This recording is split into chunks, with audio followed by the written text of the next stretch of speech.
Before heading out on our 2-month campervan trip, Miranda and I decided we could squeeze in one last adventure before leaving Central Otago. We rounded up our 2 friends Francesco and Ellie, then headed out to undertake a 2-day cycling trip through the historical and scenic Clutha Gold Trail.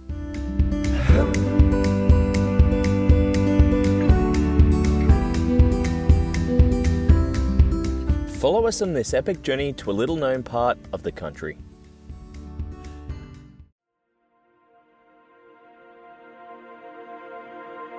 We departed early from Queenstown and headed out 3 hours to the town of Lawrence, where we would leave one of our vans behind at the end of the trail. The other took us from Lawrence to the Roxburgh Dam to the start of the journey.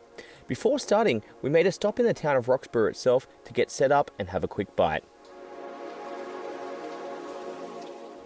So we're here in the historical town of Roxborough, about to start our Clutha Gold Trail, and we're heading into the eyesight, which is the information centre here, to buy our passes for the Clutha Gold Trail.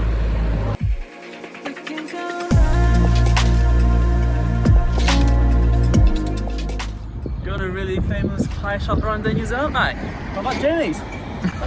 Jimmy's it's apparently a cultural icon in New Zealand, so we're going to go in and get some pies. Oh, a ginger slice as well. The ginger crunch, this is like the Kiwi classic right there. I might get one of those. That's pretty good too. How is it, honey? It's good? How is it? Oh, no. The world famous. What do you got in there? Minced cheese bacon. Minced cheese bacon. Same. And a veg korma. Veg korma. Yep, sweet. I got the minced cheese and bacon. I also got a ginger crunch. One of these. Whoop. So we are now going over the Roxburgh Dam. Right to the start of the trail. Okay, release that off.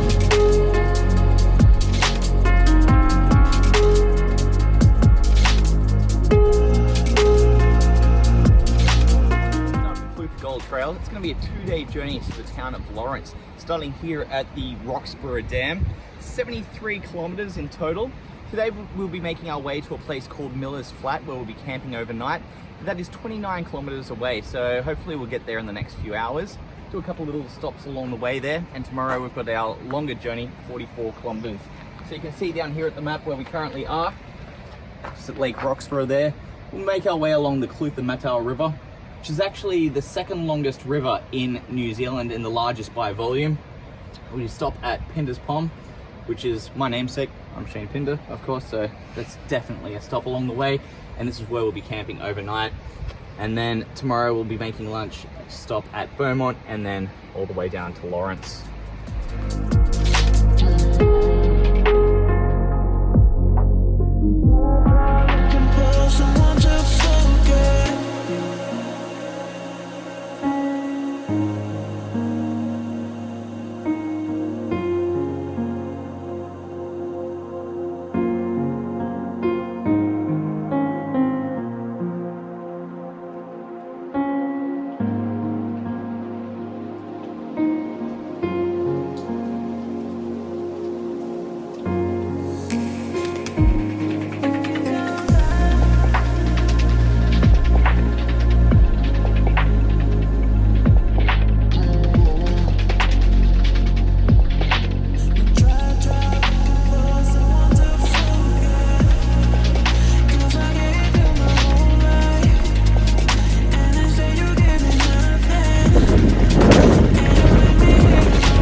Bridge.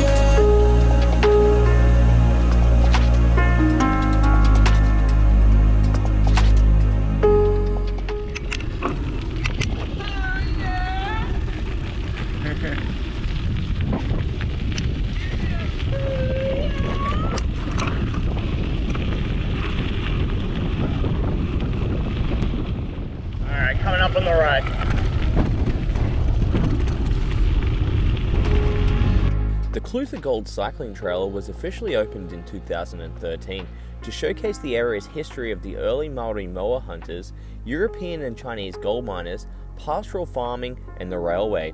It follows the mighty Clutha Mata-au River, known for its turquoise colour and swiftness. So gold was found here on the Clutha River in 1862, not too far from this point right here. And you can still see some of the remnants from the gold mining period, like the way that these rocks are stacked up over here. A lot of these were used during the gold mining period for excavation work.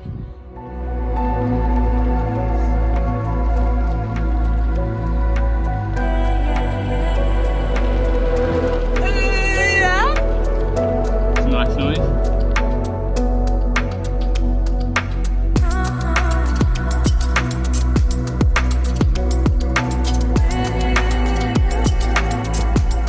So it's this one over here, is it? The final replacement suspension was built 9 years later and remained until the current bridge was built in 1974. 1974. So the old one's this one over here. You probably can't see it right now. But this is the suspension one built in 1974. It makes the river and the sea. That's not the sea, mate. Gold was first struck at Gabriel's Gully near Lawrence on the 20th of May 1861, which led to a subsequent gold rush of prospectors from all over the world. By 1862, prospectors began to follow the Clutha River, and soon enough, Central Otago became world renowned.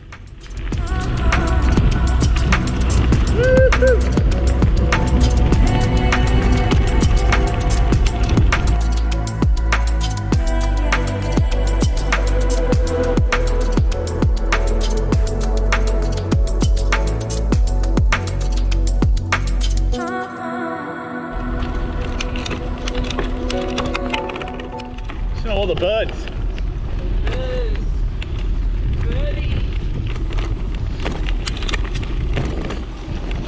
Oh, California pigeon. It's a California pigeon, the ones with the little things in the head. Yeah. You reckon you can go like, we could do like in one day? What? This? Yeah, but you have to start early. You have to maybe stay overnight in like Clyde or something. Yeah. Or Alexandra, Roxborough.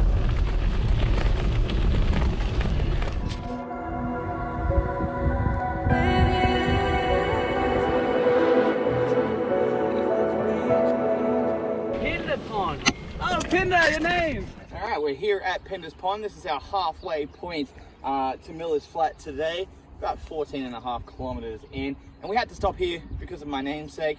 I'm Pinder, this is my pond, so I'm sharing this with all of you lovely people. Pinder's Pond actually used to be sort of like a big ditch, and they actually blasted away the walls of the ditch using hydraulics, high pressure hoses, to extract gold. So it was known as sluicing back in the day, and it formed this man-made pond.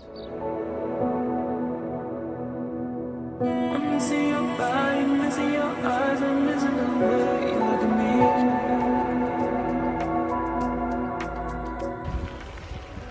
Yeah.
Solid moves, man. Do a 360. Hey, little guys. There's a little baby cow there too.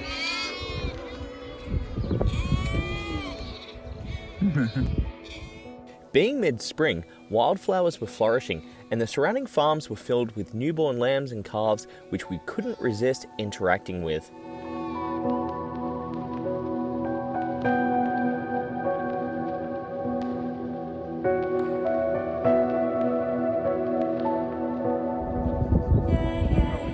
That way. That's the wind. So here we have the Teviot woolshed, which was once the largest woolshed in the southern hemisphere, could fit up to 8,000 sheep. It was 137 meters long and 47 meters in width. It was built in 1870, but unfortunately destroyed by a fire in 1924.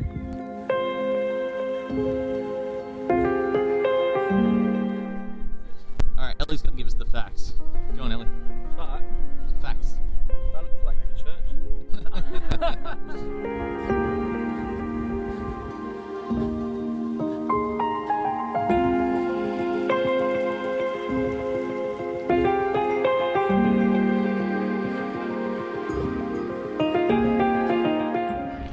Not far to Miller's Flat, right? Just down the road.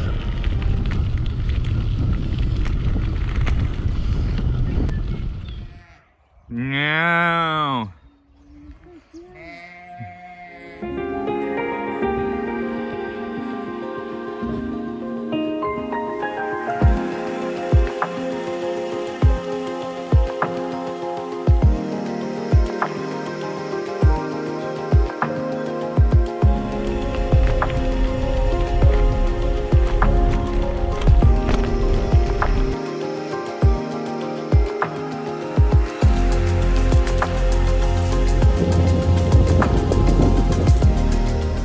Wheelie.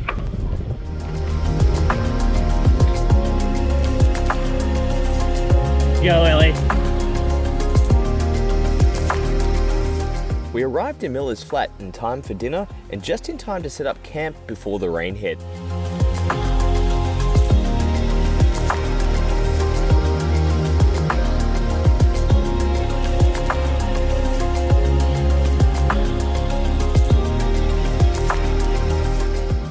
So we've arrived at Miller's Flat and we've just set up at the campground. It's about 7 o'clock right now, so we're heading over to the Miller's Flat Tavern for dinner. About to cross over the Clutha River, which is exciting stuff. The rain has come down. Just a little bit of a light drizzle, as you can see. It's kind of nice to have a hot shower and freshen up, get ready for dinner.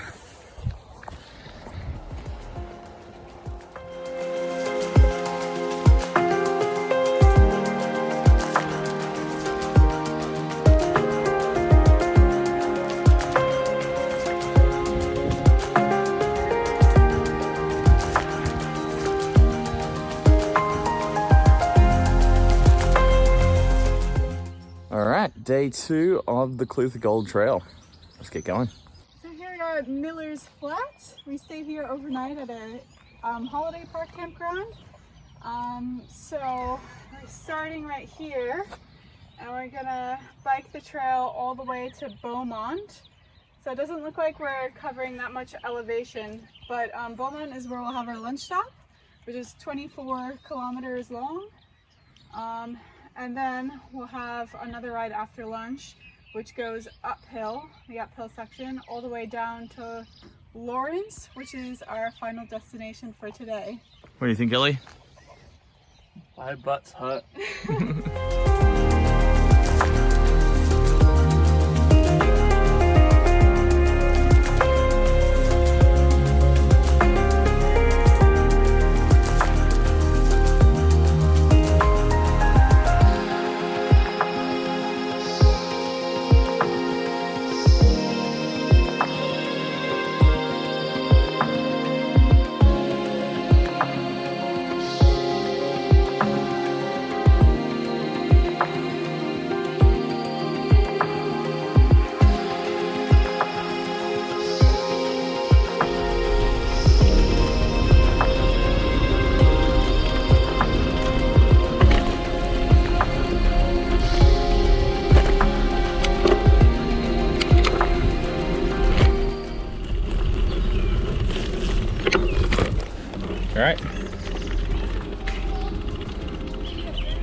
You got a nice backdrop, Chicky.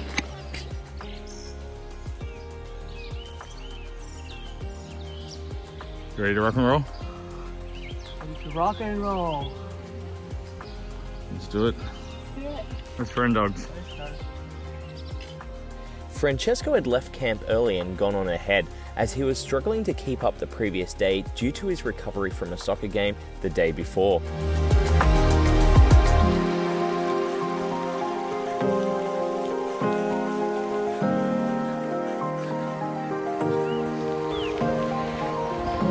Pretty cool.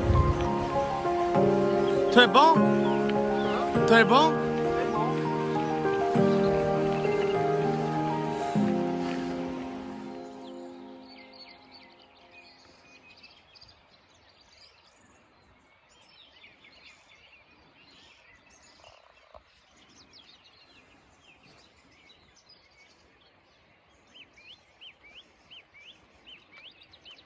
It's nice, Chicky.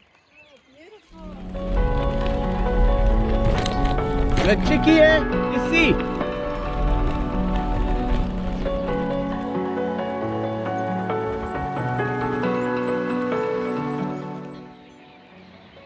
So there's a small plaque over here that basically talks about an extinct species that once roamed this area known as the giant moa. And there are 9 species of moa, including the largest of the species, which was the largest bird to have ever existed on the planet, which is quite amazing. Now, about 800 years ago, we had the Maori first come through this area here, and when they came through the area, they hunted the moa extensively, and they also burnt a lot of the forests that covered this area as well, and unfortunately, without realizing, it led to the extinction of the moa itself. There was also another bird at the time that used to prey upon the moa before the Maori arrived, and that bird was known as the Haast eagle, and it was the world's largest bird of prey at the time. Now, when the gold miners first came through this area here, when they were sort of digging up and collecting gold, they did find an abundance of moa bones in this region right here, and this region was extensively known for the moa amongst the Maori people.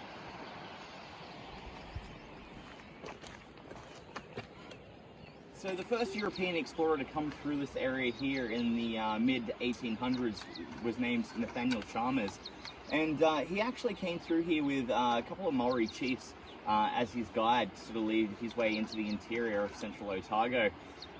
He actually got quite sick when he reached the area of Wanaka, Lake Wanaka, and to rush him back to safety, the chiefs built a canoe, and they basically made their way down the Clutha River, the fast-flowing river, all the way down to the coast, and that was how they got him back to safety.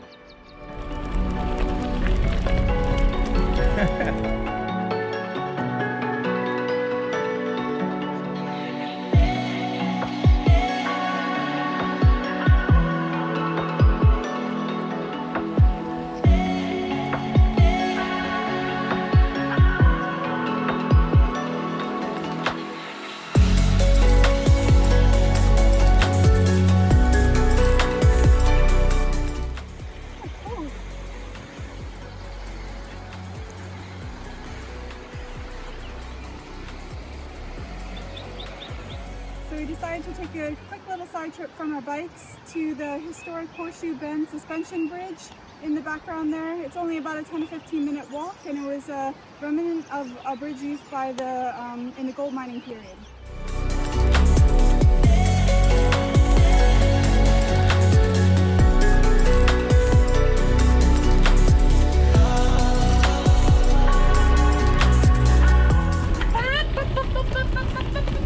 I'm not filming.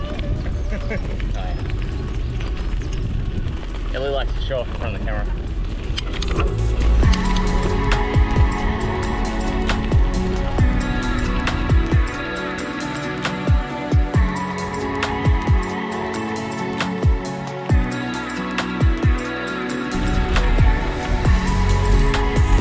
It's a brave lamb. Didn't even move.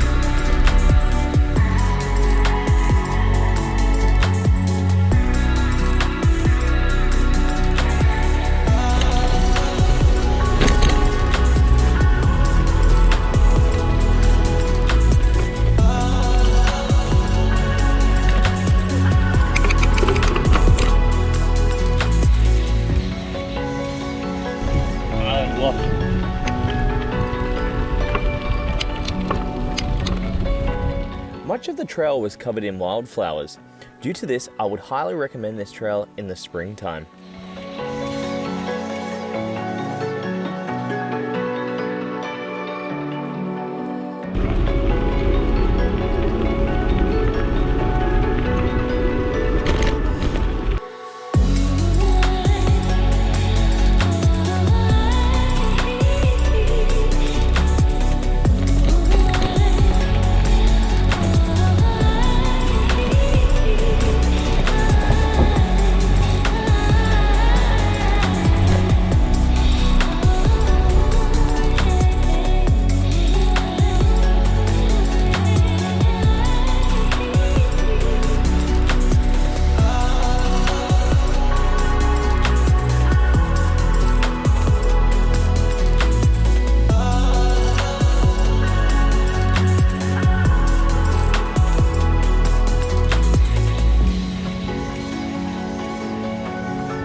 So up ahead in the distance there we have the native tatara trees, which are sort of remnants of the ancient forest that used to cover this area here along the Clutha River. All the trees you see around us, like the willow trees over there and the Scottish broom right over here, and the pine trees in the background there. All of these trees have been introduced to the area, and technically they are pests, even though they are beautiful.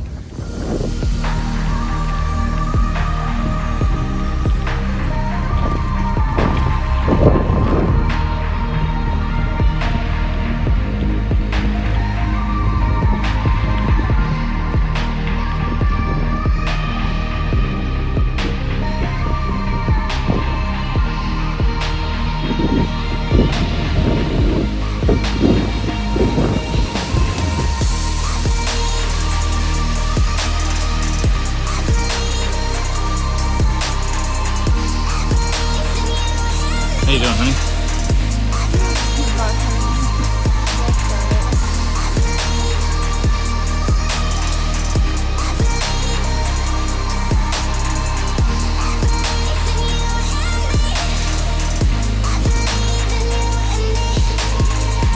You're in my dreams.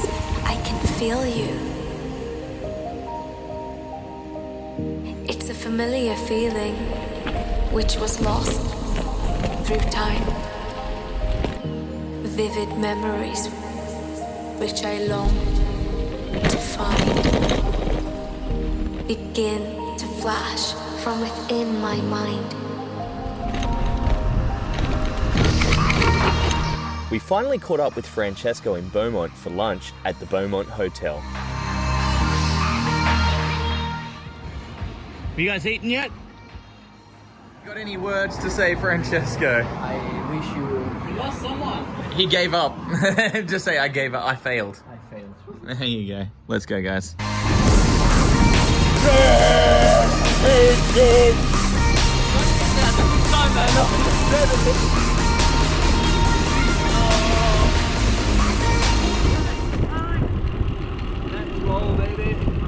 She waits. She lived in Germany for a long time. She doesn't believe in going through red lights. Due to Francesco's slow recovery, he decided to wait behind after lunch in Beaumont with our bags to be picked up on the return.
After slowly climbing the big hill, we had arrived at the old Big Hill Railway Tunnel. Alright, I got a little light that we can use. Yeah, stop at the front though. This is quite a big tunnel.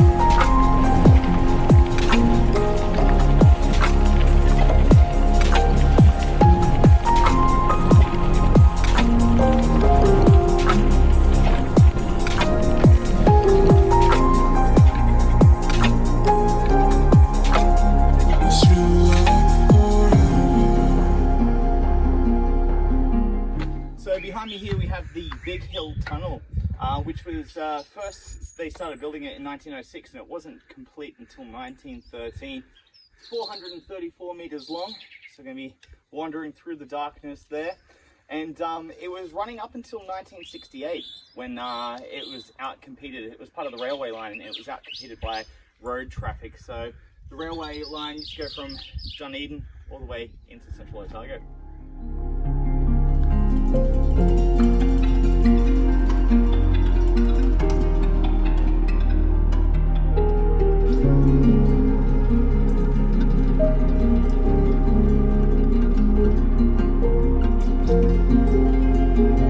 See Miranda's little light. How was that, honey? Was that an adventure? Pretty cool. I had my sunglasses on for half of it. I'm like, why? What do you think, Ellie? That's sick. Yeah. That's cool. Fun. You could probably do that though in 7 years, just alone. Yeah. Not now though. Too scary.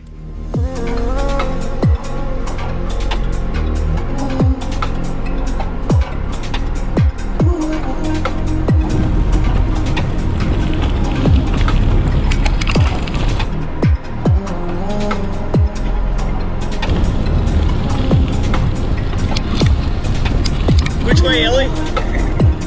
That way. I said, which way?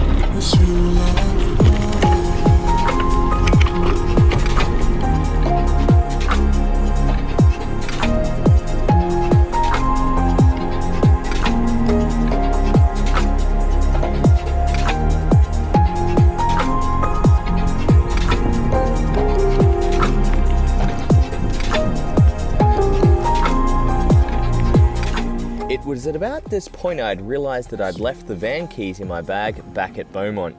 Miranda, being the only one of us with one bar of service, was able to call the Beaumont Hotel and see if Francesco could hitchhike or organise a lift out to Lawrence with our keys.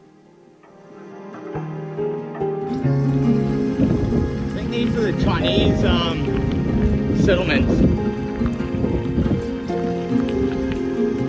Yeah, it's the Chinese camp. I've heard of this before.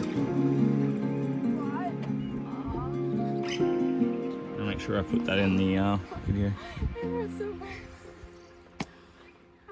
Trying to get off the seat. So this is the traditional Chinese camp from the mining area. It was built in 1867. And the story was almost forgotten when the last Chinese person died in 1945. You can see the pig oven over there as well. That's where they used to barbecue the meat. Looks like we're almost here. Luckily, Francesco was able to find someone to drive him, and he had arrived at the same time as we did. For his efforts, we could gladly say he completed the Clutha Gold Trail with us. If you enjoyed this video, please like and subscribe to the Global Travel Stories YouTube channel.